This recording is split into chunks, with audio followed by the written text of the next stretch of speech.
السلام علیکم دوستو، امید ہے آپ خیر و عافیت سے ہوں گے۔ یہ سوچنے کی بات ہے کہ اگر آپ کے ارد گرد کے حالات اتنے خراب ہو جائیں، آپ اور آپ کا خاندان اپنی جان کے خطرے میں آ جائیں، تو کیا آپ کے پاس دنیا میں کوئی جگہ محفوظ ہوگی؟ کیونکہ دنیا کے چند ممالک ایسے ہیں جو ایسے لوگوں کو اپنی زندگی دینے کے لیے اپنے دروازے کھلے رکھتے ہیں۔ انہی میں آسٹریلیا کا نام سب سے اوپر آتا ہے۔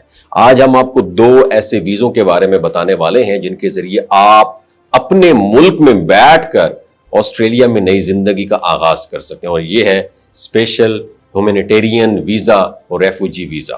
اسپیشل ہیومینیٹیرین ویزا ان افراد کے لیے جو اپنے ملک میں ظلم، زیادتی، امتیازی سلوک یا کسی خطرناک صورتحال کا سامنا کر رہے ہوں، تو اسے ہیومینیٹیرین ویزا جاری کیا جائے گا۔ اس پروگرام کا مقصد یہ ہے ایسے لوگوں کو ایک محفوظ ملک میں مستقل رہائش دے دی جائے تاکہ وہ اپنی زندگی نئے سرے سے شروعات کر سکیں۔ اس پروگرام میں سب سے خاص بات یہ ہے کہ نہ تو کسی اسپانسرشپ کی ضرورت ہے، نہ بینک سٹیٹمنٹ چاہیے، اور نہ ہی ویزے کی فیس چاہیے۔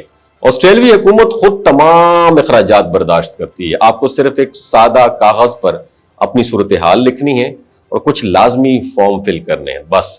مزید یہ کہ اپنے ساتھ اپنے والدین، بہن بھائیوں، بچوں اور حتیٰ کہ قریبی رشتہ داروں کو بھی شامل کر سکتے ہیں تاکہ پورا خاندان ساتھ جا سکے۔ ریفیوجی ویزا ان لوگوں کے لیے ہے جنہیں فوری طور پر اپنا ملک چھوڑنا پڑ رہا ہو کیونکہ ان کی جان یا عزت خطرے میں ہو۔ اس ویزے کے ذریعے جب آپ کی درخواست منظور ہو جاتی ہے تو آپ کو سیدھا سادہ پرمنٹ ریزیڈنسی مل جاتی ہے، یعنی آپ کو 5 یا 10 سال انتظار نہیں کرنا پڑتا، بلکہ آپ اور آپ کا خاندان آسٹریلیا میں ایک شہری کی طرح زندگی گزار سکتا ہے۔ اس کے ساتھ ساتھ بچوں کو تعلیم مفت ملتی ہے، صحت کی سہولیات حکومت دیتی ہے، اور ایک بار وہاں پہنچنے کے بعد آپ کو پاسپورٹ بھی جاری کر دیا جاتا ہے تاکہ آپ آزادانہ ٹریول کر سکیں۔ بہت سے لوگ سمجھتے ہیں کہ یہ ایک بہت ہی کمپلیکیٹڈ پروسیس ہے، لیکن حقیقت میں یہ بہت آسان ہے۔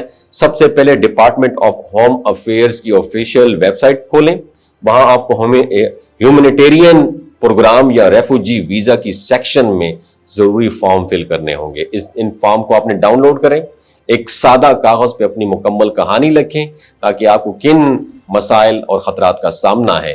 فارم اور درخواست دونوں کو یا تو آن لائن سبمٹ کروائیں یا ویب سائٹ پہ دیے گئے جو ایڈریس سے استعمال کرتے ہوئے آپ بائی ڈاک بھی ان تک بھیج سکتے ہیں۔ اگر آپ اپنے ملک سے درخواست دیتے ہیں تو عام طور پر 4 سے 6 ماہ لگ سکتے ہیں، لیکن اگر آپ کسی دوسرے ملک جیسے موراکو جا کر ڈائریکٹلی اپنی اپلیکیشن جمع کروائیں گے تو فیصلہ بہت تیزی سے ہو سکتا ہے اور کبھی کبھی چند ہفتوں میں بھی ہو جاتا ہے۔ درخواست اپلیکیشن دیتے وقت یہ یاد رکھنا ضروری ہے کہ آپ آسٹریلیا کے اندر موجود نہ ہوں۔ آپ کو یہ ثابت کرنا ہوگا کہ آپ کے ساتھ واقعی خطرہ یا امتیازی سلوک ہو رہا ہے۔ میڈیکل اور سیکیورٹی کا صاف ہونا بہت زیادہ ضروری ہے۔ بعض صورتوں میں آپ کے پاس اقوام متحدہ کے ادارہ برائے مہاجرین کا رجسٹریشن کارڈ ہو تو آپ کی اپلیکیشن کو زیادہ اہمیت دی جاتی ہے، کیونکہ یہ ثبوت ہے کہ آپ واقعی متاثرہ افراد میں شامل ہیں۔ اور یہ دونوں ویزے ان لوگوں کے لیے امید کی ایک کرن ہے جو اپنے اور اپنے بچوں کے لیے محفوظ، پرامن اور روشن مستقبل چاہتے ہیں، اور یہ راستہ ان لوگوں کے لیے جو سچ میں ضرورت مند ہیں اور اپنی زندگی کو نئے سرے سے شروع کرنے کا حوصلہ رکھتے ہیں۔ اگر آپ یا آپ کے جاننے والوں کو اس کی ضرورت ہے تو ریسرچ ضرور کریں، ویب سائٹ دیکھیں اور صحیح طریقے سے اپلائی کریں۔ ایک درست اور مکمل درخواست آپ کے لیے زندگی کا ایک نیا باب کھول سکتی ہے۔ اپنا بہت خیال رکھیے گا۔ اللہ حافظ۔